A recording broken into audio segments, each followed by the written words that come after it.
충격적 보도입니다. 이재명 대통령께서 청년층의 민심을 잡기 위해 큰 걸 준비하십니다. 중앙일보 오늘자 단독 보도에 따르면 청와대가 19개 중앙부처에서 활동 중인 청년 보좌역들의 합동회의를 이달부터 정례합니다. 6.3 지방선거를 기점으로 현 정부 여당에 대한 2030 지지세 이탈이 가시화됐다는 판단 아래 청년층의 목소리를 국정 운영에 보다 적극적으로 반영하겠다는 취지입니다. 관련해 청년 보좌역은 부처마다 20여 명 규모로 구성된 2030 청년 자문단을 이끄는 단장 역할입니다. 정부 주요 정책에 2030 세대의 문제의식과 시각을 덧대기 위한 공식 창구인 셈입니다. 자문단은 공고를 통해 모집하고 청와대가 국민통합비서관실의 청년 담당관들도 각 부처 청년 보좌역들과 직접 소통합니다. 네, 아마 이 자리에 신인교 변호사가 가지 않을까 많은 분들이 예상하고 있으며 설마 유시민 작가를 직역한 정민철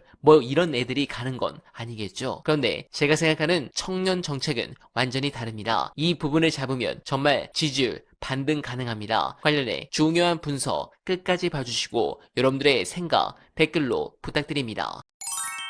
과감하게 가더라도 거래세 중에서 양도세나 취득세 부분을 국민들이 이해하고 다주택자나 일반 분들이 느낄 때 국가를 위해서 정말 제대로 가는구나 이렇게 같이 가면 박수를 받을 텐데 보유세만 딸랑 가면 이게 평가르는 느낌이 들잖아요. 이거를 잘 해서 설득하고 국민들을 협조를 구하면 될 것 같아요. 교수님 말씀은 보유세를 부담 있는 수준으로 올리고 그리고 거래세를 낮추는 방법을 사용하자. 지금 부담이 있다는데 그 표현은 잘못된 게 앵커님 부담이 아니라 선진국 수준으로 선진국 맞추자. 수준. 알겠습니다. 네, 네. 제가 수정 선진국 네. 수준을 올리고 네. 그런데 이런 얘기를 많이 하잖아요. 보유세를 올려서 집값 잡은 적이 없다. 맞죠. 그래서 영향이 있겠느냐. 이 질문에 대한 답은요. 그러니까 공급이 어느 정도 있을 때는 확실하게 효과가 있는데 공급이 안 받쳐주면 실패합니다. 같이 가야 된다. 한 6개월에서 1년은 가요. 논문에 또 나와 있어요. 이게 다. 1년 정도는 기본적으로 갑니다. 네. 짧으면 6개월. 근데 이 부분들이 아까 말씀드린 다른 세제 혜택이나 네. 조세 저항을 최대한 막아줄 때 효과가 더 좋은데 저항이 생기면 이게 내성이 생겨가지고요. 그 뒤에 다른 플레이들이 나와요. 전가를 하죠. 그쵸. 조세를 전가하는. 이걸 막으려면 다른 게 뒤에서 나와줘야 되잖아요. 그게 저는 이제 공급이라고 보는 거예요. 그러면 이게 힘을 제대로 받죠. 그러면 공급하는 방안도 저희가 이야기를 나눠야 되죠. 네. 이건 좀 더 장기적인 계획인데. 그러면 공급은 어떻게 해야 되는 겁니까? 아니면 뭐 진짜 어느 전문가분이 말씀하신 것처럼 서울은 뭐 망가진 도시다. 서울에 뭐 300% 400% 질 수 없잖아요. 닭장되거든요, 진짜. 그러면 전 세계적으로 뭐 안정적인 100% 150%는 전원주거 같은 느낌이고 아파트는 250% 정도가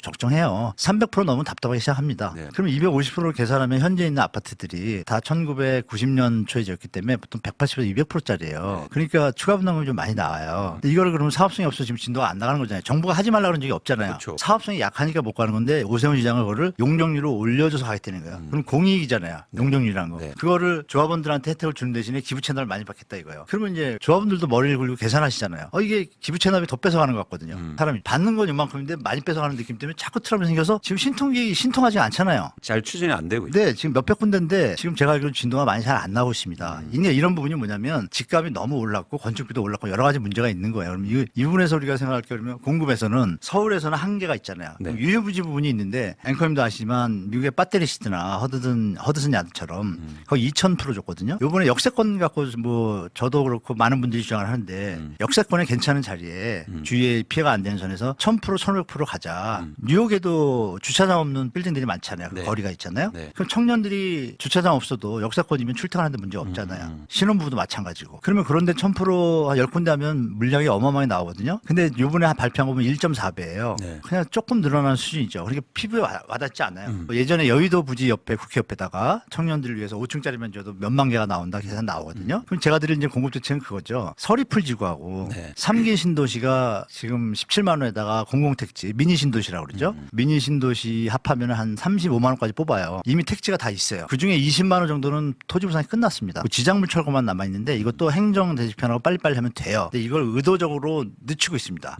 왜요? 그건 좀 나중에 다 기회가 되면 또 말씀드리는데 그러면 결론은 났죠. 네. 그건 이렇게 드리는 요 얘기는 하나 드릴 수 있어요. 한 세 가지가 있는데 그러니까, 한 가지가 네. 건설사들이 PF 문제가 해결이 안 된 데들이 아직도 많잖아요. 그러면 이 3기 신도시가 분양이 시작하면 어떤 일이 벌어질까요?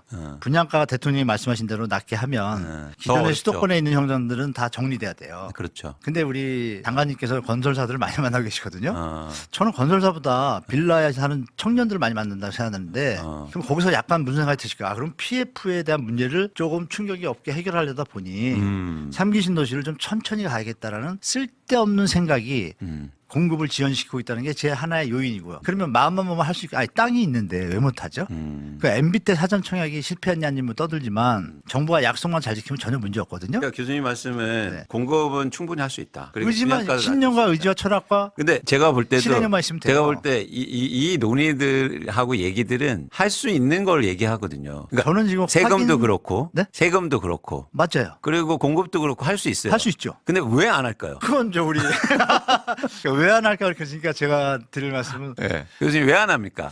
그거에 대한 기득권들이 너무 벽이 높다? 곳곳에 스파이들이 있는 것 같아요. 아, 곳곳에 스파이들이 있어서 네. 예를 들어서 로또 뭐 자꾸 뭐 얘기가 나오잖아요. 로또 때문에 뭐 조정을 봐야 된다. 이게 청와대 쪽에서 가끔 나왔어요. 네. 아니 로또가 무슨 문제예요? 우리가 로또 살 때 로또 사면 우리 로또 당첨된 분들 축하해주지 화 안 내잖아요. 왜? 나도 기회가 있으니까.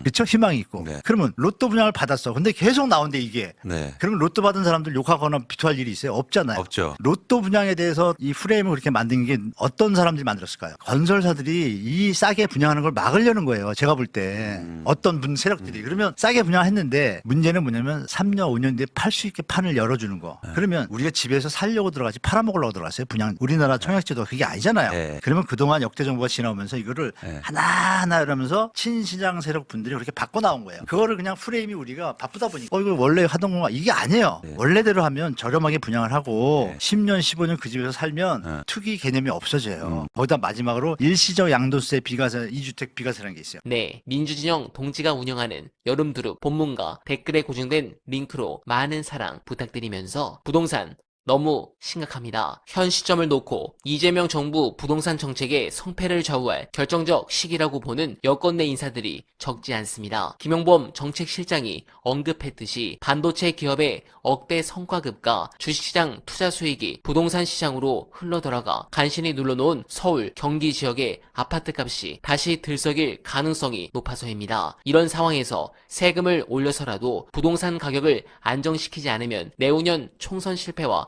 대선에서의 정권 재창출 실패로 이어질 수 있다는 우려가 여권 내에서 팽배합니다. 부동산 과세 정상화는 부동산 투자에 대한 기대 수익률을 낮추기 위해서도 조세 형평성 제고를 위해서도 서둘러야 할 과제입니다. 민주당 정부가 들어서면 집값이 오른다는 잘못된 인식을 이재명 정부에서는 반드시 끊어내야 합니다. 부동산 시장 안정화 시도를 위한 골든타임이 생각보다 많이 남지 않았다는 점을 여권은 유념할 필요가 있습니다. 여러분들은 어떻게 생각하십니까? 공감하셨다면 소중한 언알바 후원 부탁드립니다.